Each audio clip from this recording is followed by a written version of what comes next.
Oi, tudo bem? Aqui é a Ana e hoje nós vamos ter mais uma videoaula baseada no livro Por que os estudantes não gostam da escola, do neurocientista cognitivo Daniel Willingham. E hoje nós vamos discutir como nós nos tornamos experts em alguma coisa. A primeira coisa que a gente vai discutir é o que é um expert.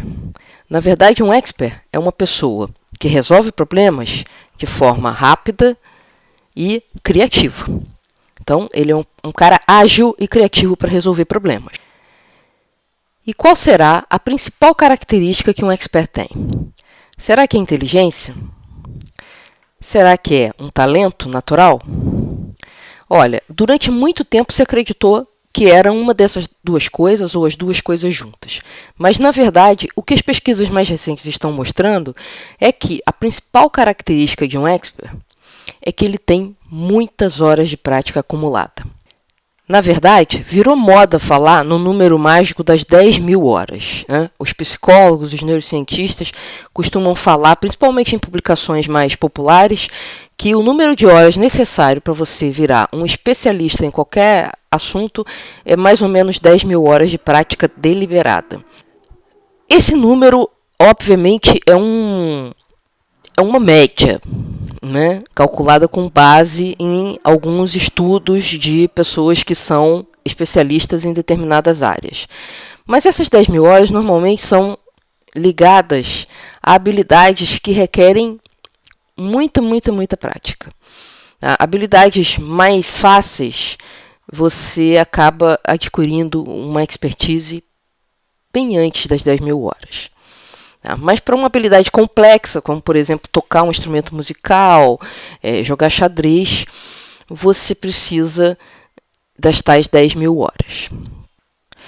E como é que essas muitas horas de prática vão levar o sujeito a se tornar um expert?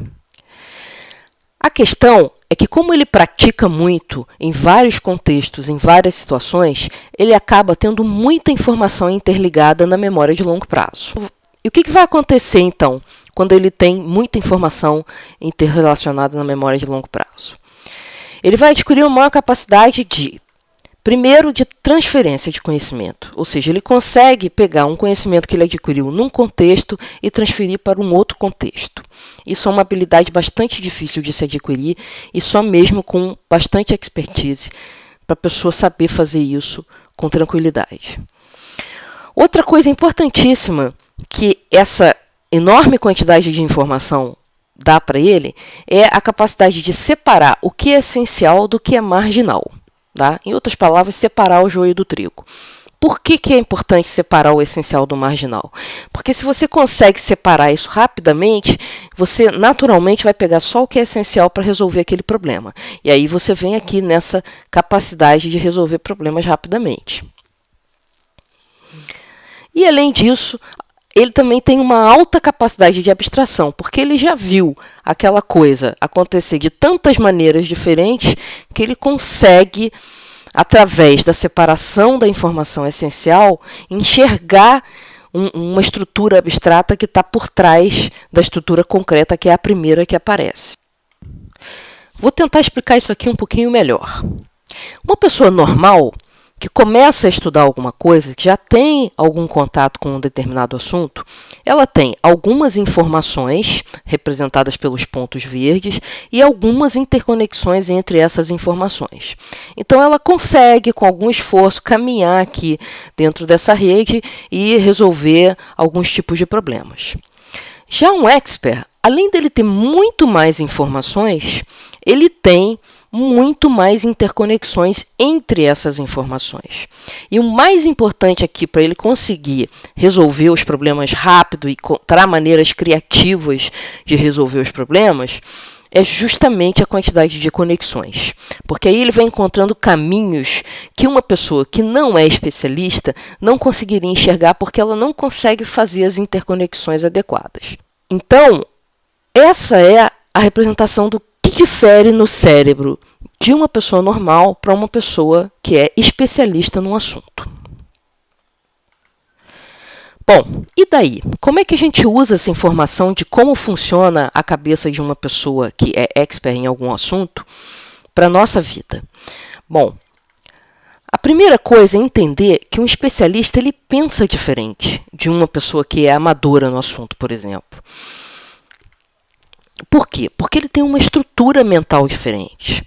Ou seja, se você é um novato no assunto, ou não é um novato, mas é um amador, não é um profissional, não é um expert, não se cobre de ter a mesma habilidade de um especialista, porque isso é irreal.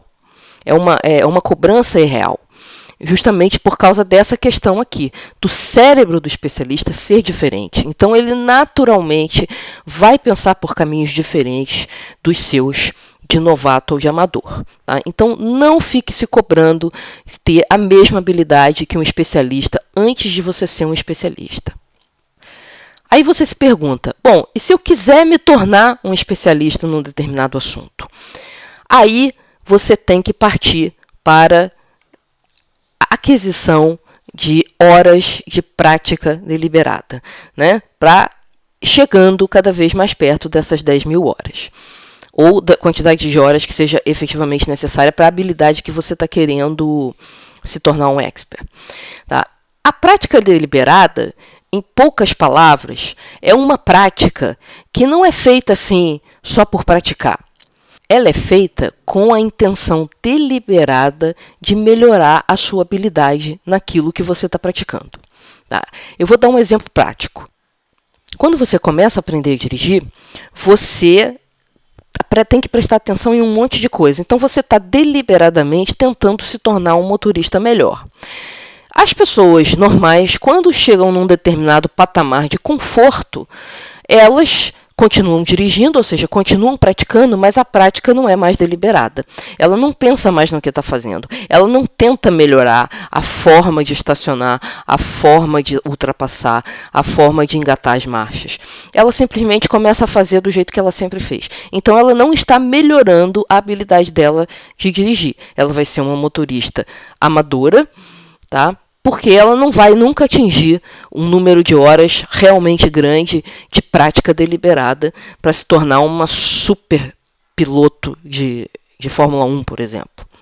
A gente ainda vai ter aqui no vídeo aulas específicas sobre essa questão da prática deliberada, com mais exemplos, mas por enquanto eu acho que esse exemplo ilustra bastante bem o que diferencia uma prática normal, só por fazer, da prática deliberada. Na prática deliberada, você está deliberadamente puxando um pouquinho o seu limite para melhorar a sua habilidade além daquilo que você já tem.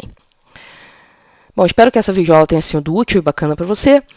E qualquer dúvida, você pode deixar lá embaixo nos comentários, de preferência no blog, para quem estiver assistindo no YouTube. E qualquer comentário também, qualquer discordância, a gente também gosta de ouvir, porque afinal de contas ninguém aqui é dono da verdade, certo?